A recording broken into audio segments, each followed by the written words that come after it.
തുളസിയോളം ഗുണങ്ങളുള്ള മറ്റൊരു സസ്യം ഈ ഭൂലോകത്തില്ല. ഒരു ഗ്രഹത്തിന്റെ ഐശ്വര്യമാണ് തുളസിത്തറകൾ. ഭാരതത്തിൽ പല ഹൈന്ദവ ആചാരങ്ങളിലും തുളസിയില ഉപയോഗിച്ചു വരുന്നുണ്ട്. പൂജകൾക്കും മാല കോർക്കാനും ഉപയോഗിക്കുന്ന ഈശ്വരാംശവും ഔഷധ ഗുണവും ഒത്തുചേർന്ന ദിവ്യസസ്യമായി തുളസിയെ കരുതുന്നു. ഹൈന്ദവ വിശ്വാസമനുസരിച്ച് ഏറ്റവും പ്രാധാന്യമേറിയ പൂജാ പുഷ്പമാണ് തുളസി. പുണ്യപുരാണങ്ങളിൽ തുളസിക്ക് പ്രത്യേക സ്ഥാനമാണ് നൽകിയിരുന്നത്. ലക്ഷ്മി ദേവിയുടെ പ്രതിരൂപമായിട്ടാണ് തുളസിയെ ഹൈന്ദവ വിശ്വാസത്തിൽ പറയുന്നത്. ഭഗവാൻ വിഷ്ണുവിന് ഏറ്റവും പ്രിയപ്പെട്ട പുഷ്പമായതിനാൽ തുളസി വിഷ്ണുപ്രിയ എന്നും അറിയപ്പെടുന്നു. തുളസിയെ മഹാവിഷ്ണു തലയിലും മാറിലും ധരിക്കുന്നു എന്നാണ് പുരാണ വിശ്വാസങ്ങളിൽ പറയുന്നത്.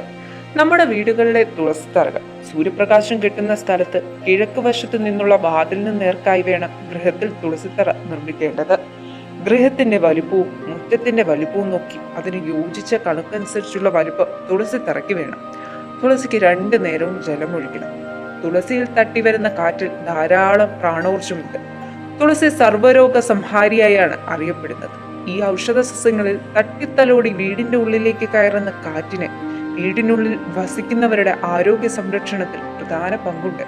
ഉമ്മറ വാതിലിന് നേർക്ക് ആ ഉയരത്തിൽ വേണം തറ. തുളസിത്തറയിൽ കൃഷ്ണ തുളസിയാണ് നടാനുത്തമം.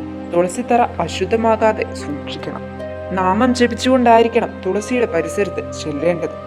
തുളസിയെ ദിവസവും 3 തവണ പ്രദക്ഷിണം വെക്കുന്നതും അനുകൂല ഫലങ്ങൾ നേടിത്തരും. പുരാണങ്ങളിൽ തുളസി ധാരാളമായി വളരുന്നത് തീർത്ഥസമാനമായ ആ വീട്ടിൽ യമദൂതന്മാർ അടുക്കുകയില്ലെന്നും തുളസിമാല ധരിച്ചുകൊണ്ട് പ്രാണൻ ത്യജിക്കുന്നവരെ സമീപിക്കുവാൻ യമദൂതന്മാർ ധൈര്യപ്പെടുകയില്ലെന്നും ഗരുഡ പുരാണം വ്യക്തമാക്കുന്നുണ്ട്. തുളസിയുടെ മഹാത്മ്യത്തെക്കുറിച്ച് തുളസി മഹാത്മ്യത്തിൽ ശ്രീ പരമശിവൻ പാർവതി ദേവിയോട് വിവരിക്കുന്നുണ്ട്. തുളസി ഭാഗവതം എന്ന് പറയുന്നതാണ് തുളസി മഹാത്മ്യത്തിന് അടിസ്ഥാനം. അത് പഠിച്ചന്വേഷിക്കുന്നവർ വിഷ്ണു ലോകത്തിലെത്തും എന്ന് വിശ്വസിക്കുന്നു. തുളസിയോപനിഷത്തിലും തുളസിയുടെ മഹാത്മ്യത്തെക്കുറിച്ച് വ്യക്തമാക്കുന്നുണ്ട്. ഏറെ സുഖഭോഗങ്ങളെ തരുന്നവളും വൈഷ്ണവിയും വിഷ്ണുവല്ലഭയും ജനന മരണങ്ങൾ ഇല്ലാതാക്കുന്നവളും കേവലം ദർശനത്താൽ പോലും പാപനാശനവും തൊഴുക മാത്രം ചെയ്താൽ പവിത്രത നൽകുന്നവളുമായി വിവരിക്കുന്നു. തുളസി നുള്ളുമ്പോൾ അനവധി കാര്യങ്ങൾ ശ്രദ്ധിക്കേണ്ടതുണ്ട്.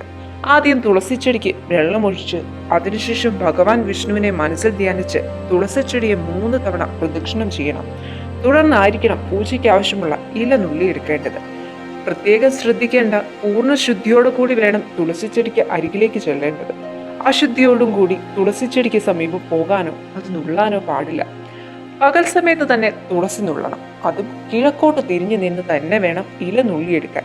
എന്നാൽ കറുത്ത വാവ്, ദ്വാദശി, സൂര്യചന്ദ്ര ഗ്രഹണകാലത്ത്, സന്ധ്യയ്ക്കും ഏകാദശി, ചൊവ്വ, വെള്ളി, സംക്രാന്തി ദിവസങ്ങളിൽ തുളസി പൂജയ്ക്കായി നുള്ളാൻ പാടില്ല.